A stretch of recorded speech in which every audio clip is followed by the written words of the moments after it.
Chapter 13. Your Subconscious and the Wonders of Sleep. You spend about 8 out of every 24 hours, or 1/3 of your entire life, in sleep.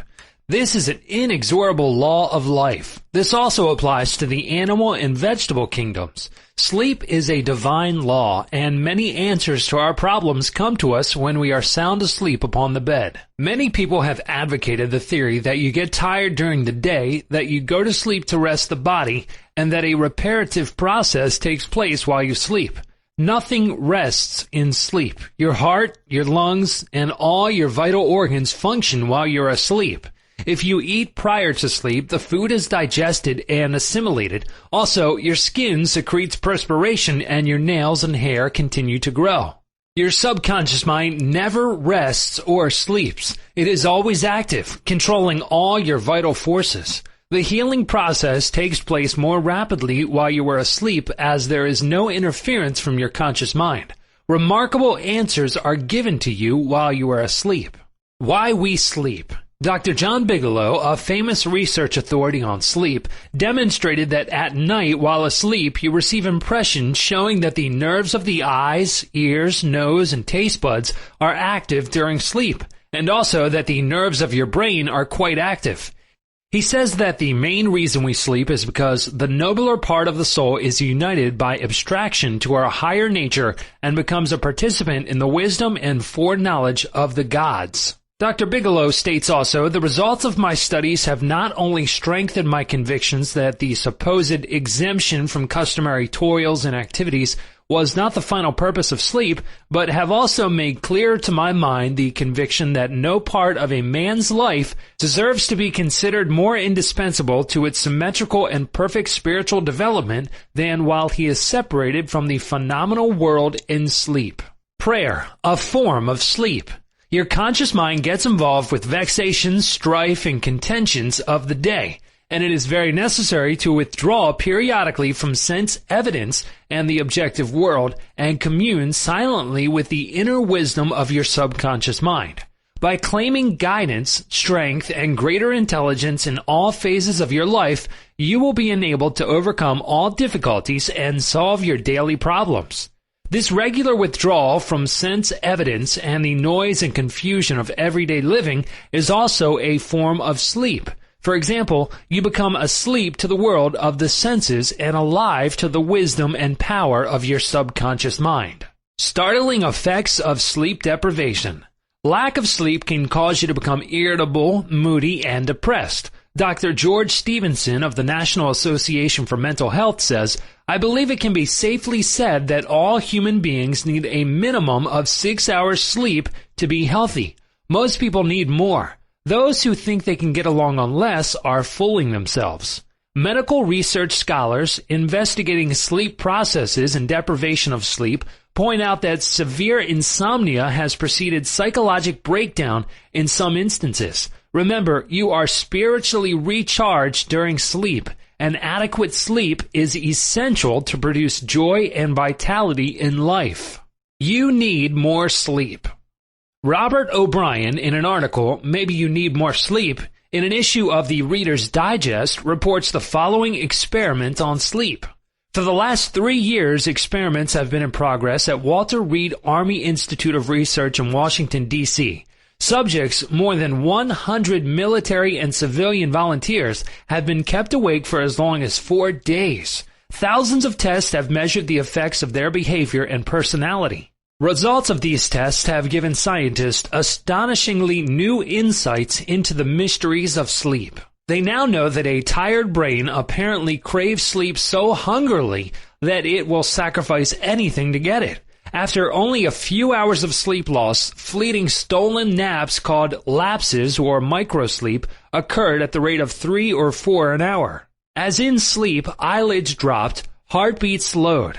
Each lapse lasted just a fraction of a second. Sometimes the lapses were periods of blankness, sometimes they were filled with images, wisps of dreams. As hours of sleep loss mounted, the lapses took place more often and lasted longer, perhaps 2 or 3 seconds. Even if the subjects had been piloting an airliner in a thunderstorm, they still couldn't have resisted microsleeps for those few priceless seconds. and it can happen to you, as many who have fallen asleep at the wheel of a car can testify. Another startling effect of sleep deprivation was its attack on human memory and perception. Many sleep-deprived subjects were unable to retain information long enough to relate it to the tasks they were supposed to perform. They were totally befuddled in situations requiring them to hold several factors in mind and act on them, as a pilot must when he skillfully integrates wind direction, airspeed, altitude, and glide path to make a safe landing. Sleep brings counsel. A young lady in Los Angeles who listens to my morning radio talks told me that she has been offered a lucrative position in New York City at twice her present salary. She was wondering whether to accept or not and prayed prior to sleep as follows. The creative intelligence of my subconscious mind knows what is best for me. Its tendency is always lifeward, and it reveals to me the right direction, which blesses all concerned. I give thanks for the answer which I know will come to me. She repeated this simple prayer over and over again as a lullaby prior to sleep, and in the morning she had a persistent feeling that she should not accept the offer. She rejected the offer, and subsequent events verified her inward sense of knowing, because the company went bankrupt in a few months following their offer of employment to her. The conscious mind may be correct on the facts objectively known, but the intuitive faculty of her subconscious mind saw the failure of the concern in question and prompted her accordingly. Saved from certain disaster. I will illustrate how the wisdom of your subconscious mind can instruct you and protect you relative to your request for right action as you go to sleep. Many years ago, before the Second World War, I was offered a very lucrative assignment in the Orient, and I prayed for guidance and the right decision as follows. Infinite intelligence within me knows all things, and the right decision is revealed to me in divine order. I will recognize the answer when it comes. I repeated this simple prayer over and over again as a lullaby prior to sleep, and in a dream came the vivid realization of things to come 3 years hence. An old friend appeared in the dream and said, "Read these headlines. Do not go." The headlines of the newspaper which appeared in the dream related to war and attack on Pearl Harbor. Occasionally, the writer dreams literally. The aforementioned dream was undoubtedly a dramatization of the subconscious mind which projected a person whom I trusted and respected. To some, a warning may come in the form of a mother who appears in a dream. She tells the person not to go here or there and the reason for the warning. Your subconscious mind is all-wise. It knows all things. Oftentimes, it will speak to you only in a voice that your conscious mind will immediately accept as true. Sometimes your subconscious will warn you in a voice which sounds like that of your mother or some loved one, which may cause you to stop on the street, and you find, if you had gone another foot, a falling object from a window might have struck you on the head. My subconscious mind is one with the universe subconscious, and it knew the Japanese were planning a war, and it also knew when the war would start. Dr. Ryan, director of the Department of Psychology at Duke University, has gathered together a vast amount of evidence showing that a great number of people all over the world see events before they happen, and in many instances are, therefore, able to avoid the tragic event which was foreseen vividly in a dream. The dream which I had showed clearly the headlines in the New York Times about 3 years prior to the tragedy of Pearl Harbor. In consequence of this dream, I immediately canceled the trip as I felt a subconscious compulsion to do so. 3 years later, the Second World War proved the truth of the inner voice of intuition. Your future is in your subconscious mind. Remember that the future, the result of your habitual thinking, is already in your mind except when you change it through prayer. The future of a country, likewise, is in the collective subconscious of the people of that nation. There is nothing strange in the dream I had wherein I saw the headlines of the New York newspapers long before the war began. The war had already taken place in mind, and all the plans of attack were already engraved on that great recording instrument, the subconscious mind, or collective unconscious of the universal mind. Tomorrow's events are in your subconscious mind. So are next week's and next month's, and they may be seen by a highly psychic or clairvoyant person. No disaster or tragedy can happen to you if you decide to pray. Nothing is predetermined or foreordained. Your mental attitude, for example, the way you think, feel, and believe, determines your destiny. You can, through scientific prayer, which is explained in a previous chapter, mold, fashion, and create your own future. Whatsoever a man soweth, that shall he also reap. A cat nap gets him $15,000. One of my students mailed me a newspaper clipping 3 or 4 years ago about a man called Ray Hammerstrom, a roller at the steelworks in Pittsburgh operated by Jones and Laughlin Steel Corporation. He received $15,000 for his dream. According to the article, the engineers could not fix a faulty switch in a newly installed bar mill which controlled the delivery of straight bars to the cooling beds. The engineers worked on the switch about 11 or 12 times to no avail. Hammerstrom thought a lot about the problem and tried to figure out a new design which might work. Nothing worked. One afternoon, he lay down for a nap, and prior to sleep, he began to think about the answer to the switch problem. He had a dream in which a perfect design for the switch was portrayed. When he awoke, he sketched his new design according to the outline of his dream. This visionary catnap won Hammerstrom a check for $15,000, the largest award the firm ever gave an employee for a new idea. How a famous professor solved his problem in sleep.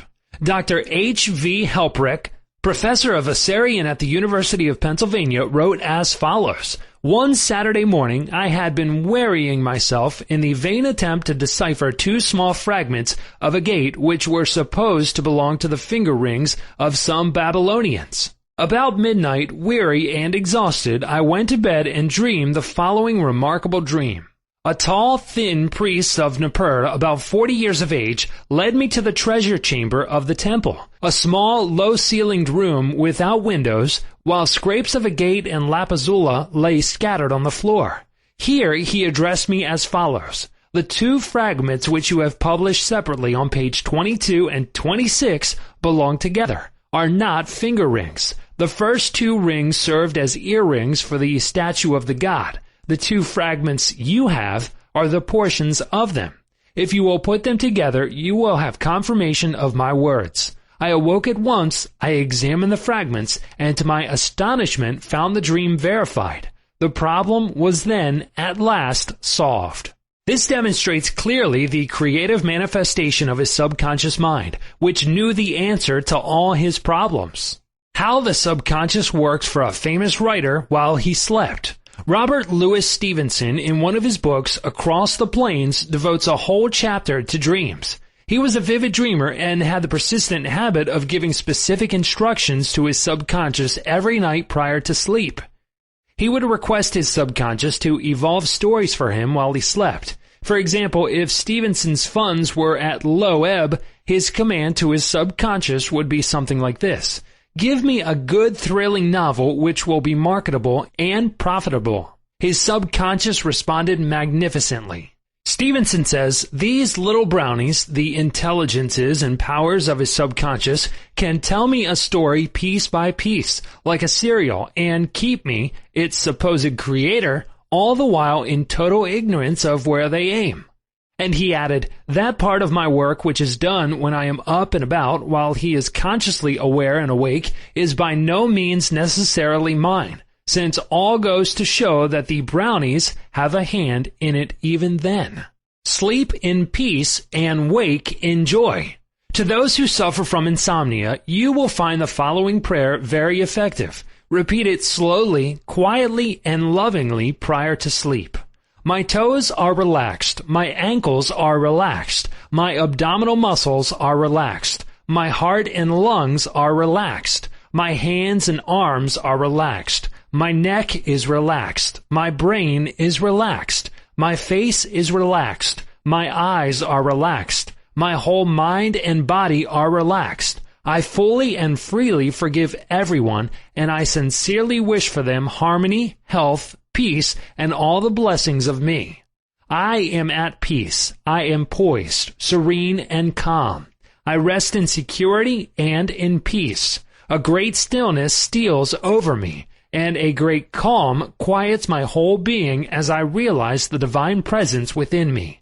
I know that the realization of life and love heals me. I wrap myself in the mantle of love and fall asleep filled with goodwill for all.